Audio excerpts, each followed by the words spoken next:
Jason and I arrived at his family home for the week. At first, I thought it would be a peaceful retreat, far from the hustle and bustle of the city.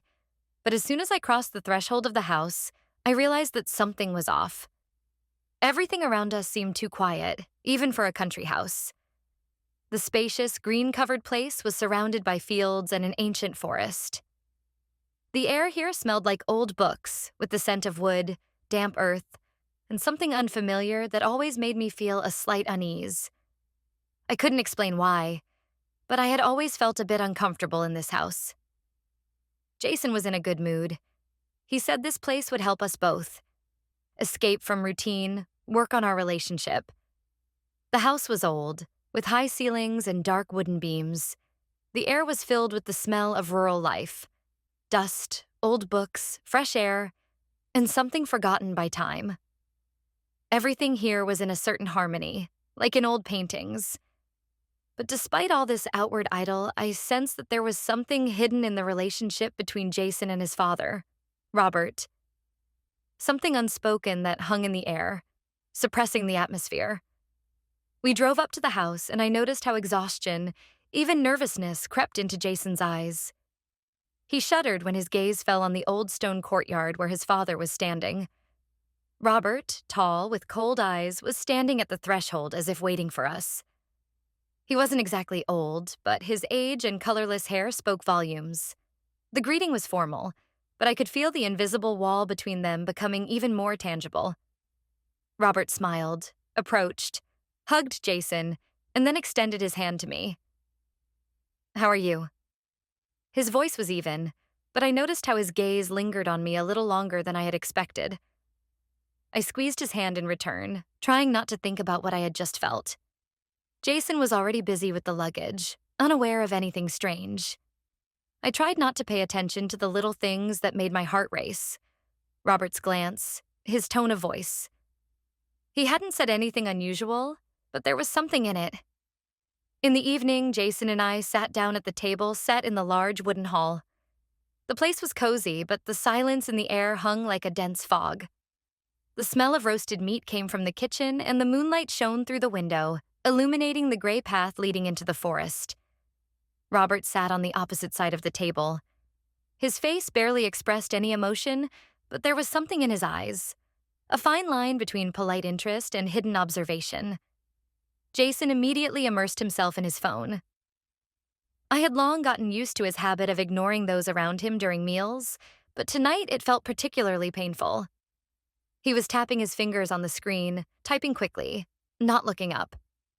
I tried to start a conversation, asking him questions, but his answers were short and dry.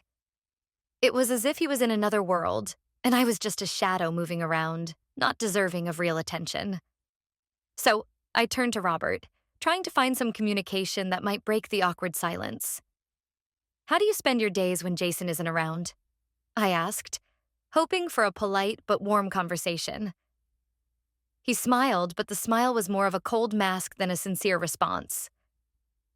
"Jason and I don't see each other often," he replied quietly, not in a hurry to continue.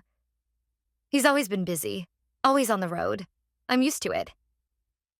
I felt that something in these words was said without much enthusiasm. It wasn't bitterness, but rather a slight regret that he didn't try to hide. Robert didn't seem to expect much from Jason. In his words, I noticed a long shadow of disappointment, unspoken directly but palpable in every movement of his. From time to time, his gaze lingered on me. I felt as though he was studying me, and I couldn't understand what exactly he was searching for. I tried to keep the conversation going, but I noticed that Jason continued sitting, absorbed in his phone, as if he hadn't heard anything around him. "Do you often visit houses like this, where everything feels frozen in time?" he asked, studying me with interest. I blushed and, digging deep within myself, replied, "Sometimes it feels like life itself has frozen somewhere, where I can't find it." His gaze softened, as if he understood me. We didn't speak anymore about the house or its past. There was a depth in his eyes that I couldn't decipher. It was something more than just involvement. There was a silent understanding that made me feel a little lighter, but also more uneasy. I felt an invisible connection growing between us. And although I tried to calm myself, everything inside me was rebelling. I couldn't understand why my interaction with Robert felt so strange, but at some point I began to feel that his attention was helping me, if only for a moment, forget how I had been left in Jason's shadow. Evening came, and Jason and I sat at the table, which still seemed as spacious and quiet as ever. Outside, the night coolness was beginning to settle, and the house was filled with a peaceful silence, interrupted only by the clinking of utensils, the faint rustle of paper when Robert folded his newspaper. Jason continued to stare at his phone, quickly typing something on the screen, oblivious to how closely I was watching him. I tried to find a reason to start a conversation, but each time my attempts were in vain. I asked him about work, about how he had been feeling lately. He replied without lifting his eyes from his phone. "It's fine," he said briefly, continuing to tap his fingers on the screen. I felt the cold distance between us growing more and more tangible. It was painful. Not just because he wasn't paying attention to me, but because I was starting to realize how long it had been since we had shared anything genuine. It was as if we lived side by side, but each in our own world, and these worlds had become so distant that they no longer intersected. Robert, sitting across from us, watched us with a sort of soft insistence, occasionally glancing at me. His gaze was unclear. It was either as if he were trying to understand what was happening or anxiously observing the situation between me and Jason. Sometimes his eyes lingered on me, but he didn't say a word. It was almost like silence hanging between us, pressing on my chest. I tried not to look his way, but I still felt his gaze, like a heavy silence that couldn't be ignored. I tried to start a conversation again.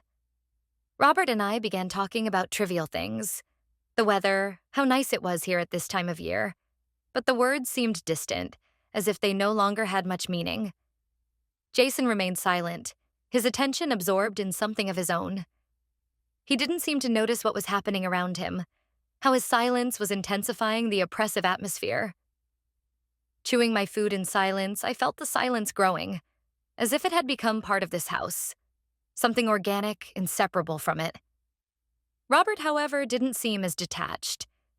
He seemed close, but still far away. His attention towards me had become strange. It wasn't curiosity in the usual sense, not interest. Rather, it was a kind of silent observation, almost as if he were trying to figure me out. Eventually, I decided I could no longer sit in this silence and stood up to clear the dishes. Jason, still fixated on the screen, didn't notice me get up. Robert stood up with me to help. His presence, as before, was strange, but at some point it became soothing, almost comforting. "It's fine," he said quietly, almost to himself. "He's always like this. I think he's just tired." I didn't reply, but the words he had said stayed with me. There was something in his voice that made me feel less alone than I had in the past few months. I couldn't fall asleep. In the dark room, I tossed and turned, trying to find a comfortable position, but my thoughts wouldn't let me rest. Everything lately felt strange, tangled. My relationship with Jason was on the edge, and I knew it, but I couldn't figure out how to fix it. Maybe I was just overthinking things, but something inside me told me that here, in this house, everything wasn't as it should be. I got out of bed, slowly walked down the hallway, and went downstairs to the kitchen. It was dark and quiet, with only the faint light from the street lamps filtering through the window. I went to the fridge and grabbed a bottle of water when I noticed Robert sitting at the table. He was absorbed in a book, but when I appeared, he looked up. "Can't sleep?" His voice was quiet, yet warm, as if he had been expecting me. "No, I just can't fall asleep," I answered, approaching the table and sitting down next to him. "There's a lot on my mind." He set the book down and looked at me. Robert wasn't intrusive, but there was something in his gaze that made me feel comfortable, almost safe. His eyes didn't study me with cold detachment, as I sometimes thought, but rather attentively, with care. "Sometimes thoughts just overwhelm you," he said, as if sharing my feelings. "But sometimes it helps to talk. About something insignificant, just for the sake of it." I didn't know why, but his words somehow calmed me. Maybe it was what I had been searching for, an opportunity to just speak out without judgment, without needing to hide my feelings. "I don't know what's happening," I began, feeling my voice falter. "Things with Jason aren't like they used to be. I can't understand what happened." Robert was silent, listening. He didn't try to say anything, just looked at me carefully, giving me space to speak. I continued. "I feel like I'm disappearing, like I don't exist for him." His gaze softened and he leaned back in his chair. "You know, people don't always drift apart because of hate," he said with quiet certainty. "Sometimes something important is simply lost. The connection that once existed disappears, and then nothing can bring back those feelings." I looked at him, trying to understand what exactly he meant, and at the same time I realized there was something more in those words. As if he had been through this himself and knew exactly what he was talking about. It wasn't a simple consolation, as I had expected. It was like an acknowledgement that everything has an end, and that end is not always tragic, but always inevitable. I felt his words touch me. Something familiar, something I had always avoided acknowledging. With Jason, maybe there was no longer that connection, that spark that once bound us. I tried to convince myself that things would get better, that we would return to what we had before. But what if that couldn't be brought back? In response, Robert said nothing. He just remained silent, giving me time to process his words. And I, in turn, felt that this conversation had become something more than just a late-night discussion about the complexities of life. In his simple words, I felt the understanding I had long been missing. And strangely enough, this understanding didn't feel judgmental. It was calm and real, as though Robert simply knew what it was like to be in that place where you feel lost and not know the answer to how to get out. The next morning, when the morning light barely filtered through the thick trees, Robert suggested we take a walk in the forest. I hesitated, not entirely sure, but at the same time I knew I needed something to clear my mind. I needed solitude, even if just for a little while. I agreed. The forest was old, just like the house. The trees, like ancient guardians, seemed to be part of a history long forgotten. The air was mysterious, infused with the scent of pine and earth, and there was something calming about it. We walked along a narrow path, in the shade of the trees, where light barely pierced through the dense foliage. Silence surrounded us, and only our footsteps disturbed it. Robert walked beside me, unhurried. "When I was a child, I often came here alone," Robert said, looking around. "Here, I always found it easy to get answers to my questions. Strange, isn't it? Nature seems to help you understand yourself."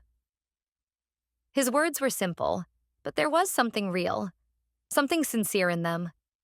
I couldn't shake the feeling that his calmness was being transferred to me. At some point, I started to think that perhaps I too could be the kind of person who finds answers not in loud words, but in silence, in simply being present in the moment. "Do you often spend time alone?"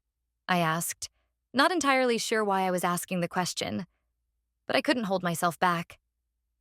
Robert stopped, looked at me, and his gaze softened. "Sometimes. But loneliness is different. There's loneliness when you feel like no one understands you, and then there's loneliness that gives you strength. I think that even if you're alone, you're still with someone, if you know how to listen." At some point, Robert suddenly said, "You often look like you're trying to run away. I've noticed it from the very beginning, as if you don't want to be here." "Maybe I am trying to run away," I finally admitted, no longer trying to hide my vulnerability. "I feel like I'm not living my own life, and I don't know how to change that." Robert was silent for a while. Then, with a slightly sad smile, he said, Eyes often say more than words. They show what's hidden deep inside. And I can see that you're really not where you want to be, but you'll find your way if you truly want to." I looked at Robert, and in his eyes there was something I couldn't explain.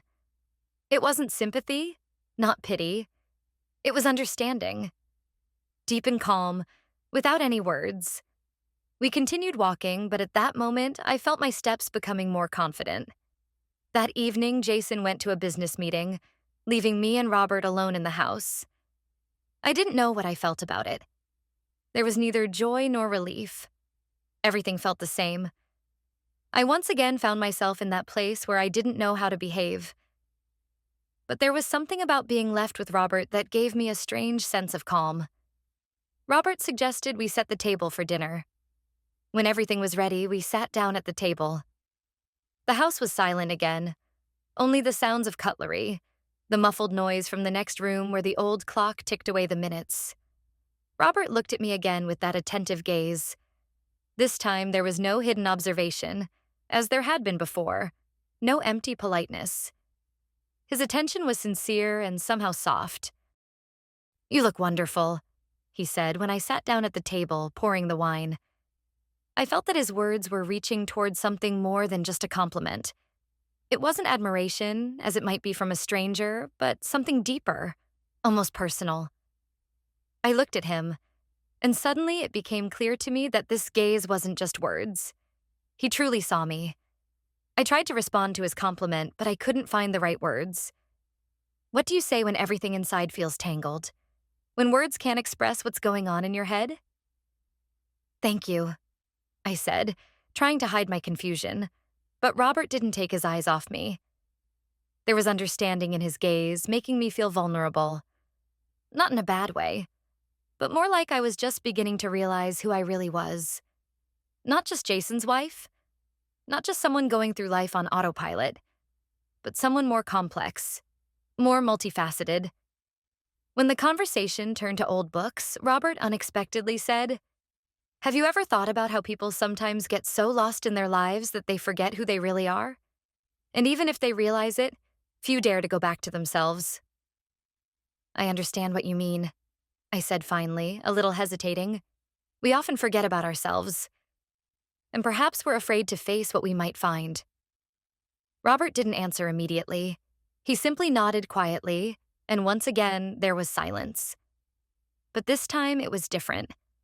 Not oppressive, not strange like before, but one in which there was room for realization, for something that might change everything.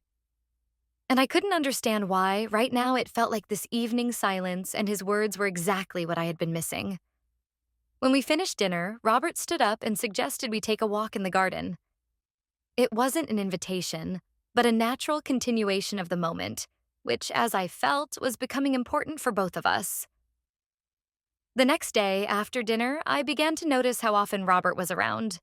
He wasn't intrusive, but every time I was alone, he was there, ready to help, approach, or talk. It didn't matter what the topic was. We talked about the house, how to arrange the garden, the books he had been reading. Every question he asked made me stop and think, even though it seemed like we were talking about trivial things. "What do you think about remodeling the porch?" he asked one day as we walked into the garden together. "It looks nice, of course, but if you could choose, how would you change it?" This simple question became something more for me. I didn't know what to answer right away. There was something in his words that made me think about what really mattered to me, about what I wanted. I couldn't answer quickly as I usually did when someone needed an opinion. This wasn't just a question. It was an opportunity to look at things differently, to think about myself and my place in life. "I don't know," I said, standing next to him, looking at the vegetable garden he had been diligently tending to in recent days. "Maybe I'd add more greenery, some flowers. I've always loved flowers." He nodded, as if those simple words meant much more than I had anticipated. "Flowers can change a lot. They make the world around you brighter. I think that's what you're missing." It was strange, but I understood what he was saying. He wasn't just talking about the garden. It was as if he was hinting at something bigger. I felt his words reach me deeper than any phrases he could have said. It was about how maybe I, too, needed to add vibrant colors to my life.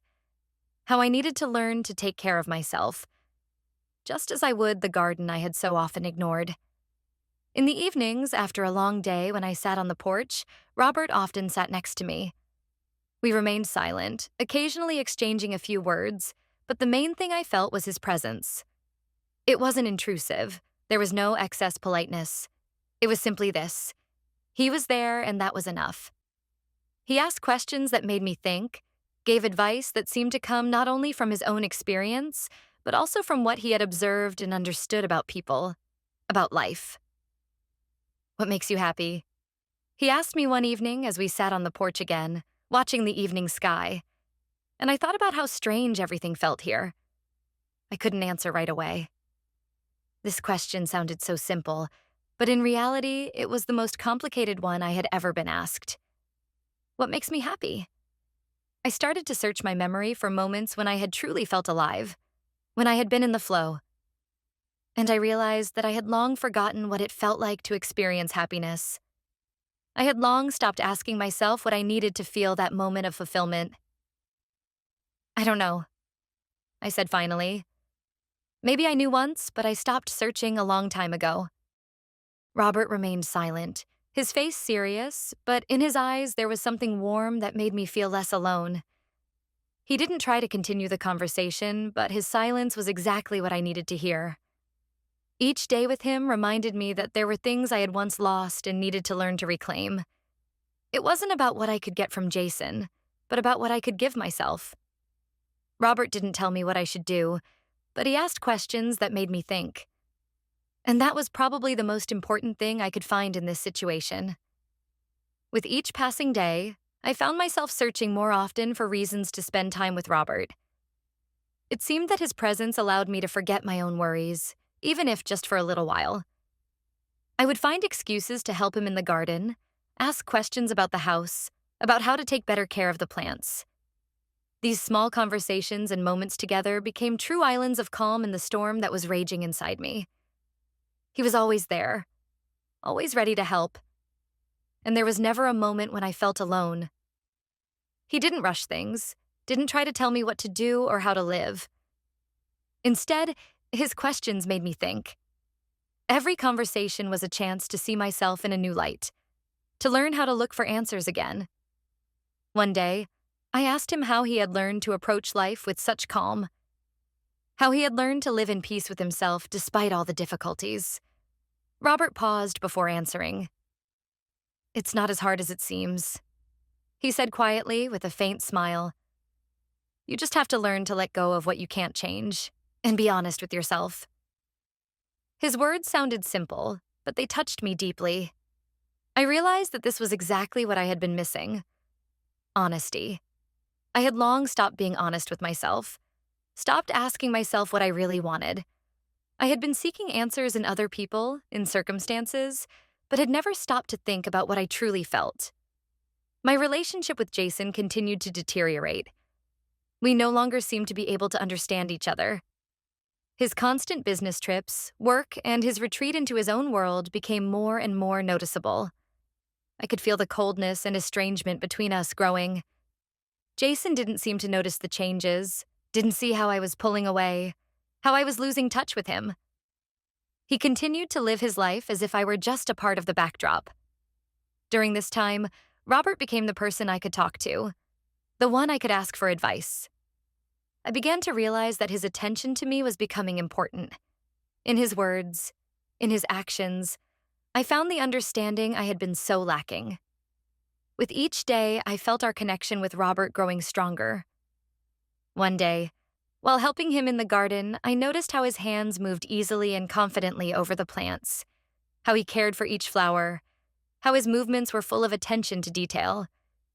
It was like a symbol of everything that was happening between us. Attention, understanding, care for what mattered.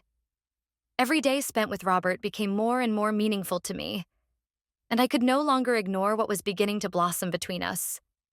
I didn't know what to do with these feelings, didn't know how to name it all, but I felt that I couldn't keep running from it. One evening, when darkness had already covered the house and dim lights glowed in the windows, I was alone in my room, reflecting on what was happening in my life.